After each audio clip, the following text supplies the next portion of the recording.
परम आदरणीय आज के मुख्य अतिथि श्री रामचंद्र साहू जी, उनके साथ आए हुए विशिष्ट गार्जियन, हमारे प्रिंट मीडिया के लोग एवं प्यारे बच्चों, DAV public school Maheshpur Pakur के तरफ से मैं सबों का हार्दिक अभिनंदन करता हूँ, स्वागत करता हूँ और कामना करता हूँ कि भगवान हम सबों को इसी तरह स्वस्थ रखें ताकि उचित समय पे हम लोग आपस में मिलें और मिलकर अपनी बातों को एक दूसरे के बीच ट्रांसफर करें।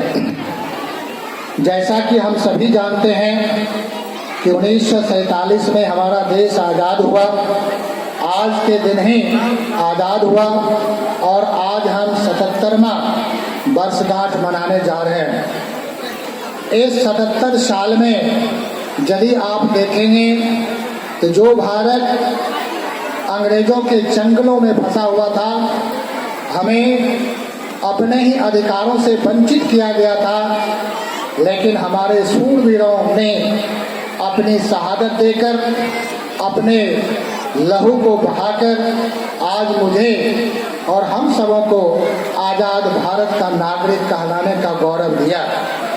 इसलिए यह हमारा कर्तव्य बनता है कि हम तहे दिल से उन सभी महान आत्माओं का स्मरण करें और उनके द्वारा बताए गए जो मार्ग हैं उस पर खरे उतरने का कोशिश करें। यदि आप अभी के भारत की बात करें तो एक समय था कि भारत विश्व गुरु था, लेकिन बीच में जब से यदि उसको काउंट करें तो लगभग 1000 साल इस बीच में हमारे भारत पर कई बारी आक्रमणकर्ताओं ने इस तरह से हमें बर्बाद किया कि हमारी विरासत, हमारी इमारत और हमारी पहचान मिटने के करीब हो गई थी। लेकिन आज के समय में हमारा भारत पुनः विश्व गुरु बनने जा रहा है। ये हमारे तत्कालीन नेताओं का ही या तत्कालीन कार्यकर्ताओं का ही या तत्कालीन भारत के सपूतों का ही सपना है। आपको पता होना चाहिए कि अमेरिका जैसा देश जो आज के दिन को एक नेशनल डे घोषित करने के पीछे लगा हुआ है और बहुत जल्द नेशनल डे घोषित हो जाएगी, वो अमेरिका में, न कि भारत में तो है ही। उसके बाद आपने अभी तुरंत चंद्रयान का नाम सुना, वह हमारे जो साइंटिस्ट हैं, हमारे जो ब्रेन छात्र हैं या छात्राएं हैं, उन्हीं का ये देन है।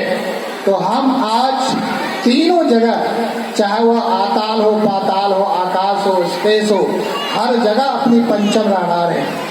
यदि आप कभी पाकिस्तान के पत्रकारों का डिबेट सुना होगा तो वो रोने लगते हैं कि विश्व के जितने बड़े बड़े कंपनियों के सीईओज हैं वो भारत मूल के हैं, आखिर भारत क्या हो रहा है और हम कहाँ जा रहे हैं। यह बोलने से नहीं होता, यह तभी होता है जब हम आपस में सामंजस्य बनाते हैं, आपस में तालमेल बनाते हैं और हमारे जो यंगस्टर्स हैं, हमारे जो ये बडिंग स्टूडेंट्स हैं, उसमें टैलेंट है, उसमें पोटेंशियल है, लेकिन हम पहचानते नहीं।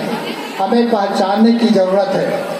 और डीएवी का जहाँ तक मूल मंत्र है वह ज्ञान और विज्ञान दोनों को समाहित करती है। संस्कार हमारे पास पहला पौधान है। हम पढ़ाई से पहले संस्कार को ध्यान में रखते हैं। यदि बच्चे संस्कारित हो गए तो निस्संदेह वह आगे बढ़ता ही जाएगा, और यदि संस्कार नहीं होगा तो मुश्किल हो जाती है। और संस्कार की बात जहाँ तक है, यह संस्कार पहला स्कूल जो है, जो देती है, वह हमारा परिवार है। और परिवार में जो मेन गुरु है वह उसकी माँ है। तो माँ के कंधों पर बहुत सारी जवाबदेही होती है। घर और बाहर के सारे जिम्मेदारियों को संभालते हुए अपने बच्चे को सही मार्ग पे चलाने का कोशिश करें। मैं कहना नहीं चाहता, लेकिन कह देता हूँ, संस्कार की बात आ गई मुझे सुनने को मिला कि कुछ एक आध ऐसे गार्जियन ने इस तरह के स्लोगन दिया कि यदि हमारे बच्चे को इस इवेंट में भाग नहीं लेने देगा तो जिस तरह लंका दहन हुआ था उस तरह हम स्कूल को जला देंगे। मैं ऐसे पेरेंट्स से सादर आग्रह करूंगा, स्कूल तो बाद में जलेगी, पहले आपका घर जल जाएगा। क्योंकि बच्चे सुन रहे हैं और ऐसे बच्चे आपको भी जलाएगा, आपके घर को भी जलाएगा, समाज को भी जलाएगा। इसलिए हम पेरेंट्स को हमेशा सतर्क रहना चाहिए कि हम बच्चों के सामने इस तरह की बातें ना करें जो संस्कार के परे हो और उससे उसका भविष्य खतरे में। इसलिए मैं ज्यादा समय नहीं लूंगा और आप सबों से आग्रह करूंगा कि आप सभी अपने बच्चों के संस्कार की बात करें। इस बार के मैट्रिक के रिजल्ट की बात करें तो मेरे 25 स्टूडेंट्स थे, सभी पास किए अच्छे नंबर से। उसमें 5 ऐसे बच्चे हैं जो 90+ में लाए। उसमें यदि मैं नाम लूं तो मेरे पास उसका नाम है और पता होना चाहिए कि जो फर्स्ट है वह जो आर्यन राज, जिसको कि 95.8% आया आउट ऑफ 500,479 मार्क्स अचीव किया इसी विद्यालय से। जबकि यह विद्यालय ऐसे जगह पर अवस्थित है जहां पर आपका सहयोग सही मायने में हमें नहीं मिलता है। यदि मैं शहर में होता तो शायद कुछ और बातें होती। हम पढ़ाने में, संस्कार देने में पीछे नहीं हटते, लेकिन जब तक सहयोग नहीं मिलेगा हम कुछ नहीं कर सकते हैं। जैसा कि कहा जाता है, अकेला चना भार नहीं फोड़ता। दूसरा बच्चा तनवीर आलम है जिसको 93.8% मिला और टोटल 469 मिला। तीसरा बच्चा है शेख शाम जिसको 93.2 मिला। चौथा बच्चा है स्वप्निक मंडल जिसको 92.4 मिला और पांचवा है सुहाना परवीन जिसको 90.8 मिला। तो आप समझ सकते हैं इस विद्यालय का दौर 2018 में यह अपडेटेड हुआ। उसके बाद से हम लोग प्रयासरत हैं और आप सबों से यह अपनी बातों से और अपने टीम के तरफ से आश्वस्त करना चाहता हूं, यदि आपका उचित सहयोग मुझे मिलता रहे तो हमारे बच्चे, इस बार तो पाकुड़ जिला में सेकंड टॉपर रहा तो शायद यह फर्स्ट टॉपर जिला क्या स्टेट में भी आ जाए। लेकिन आप अपने बच्चे को सही और उचित सलाह दें और कहा जाता है जैसा खान वैसा व्यवहार, तो खाने पर भी ध्यान दें।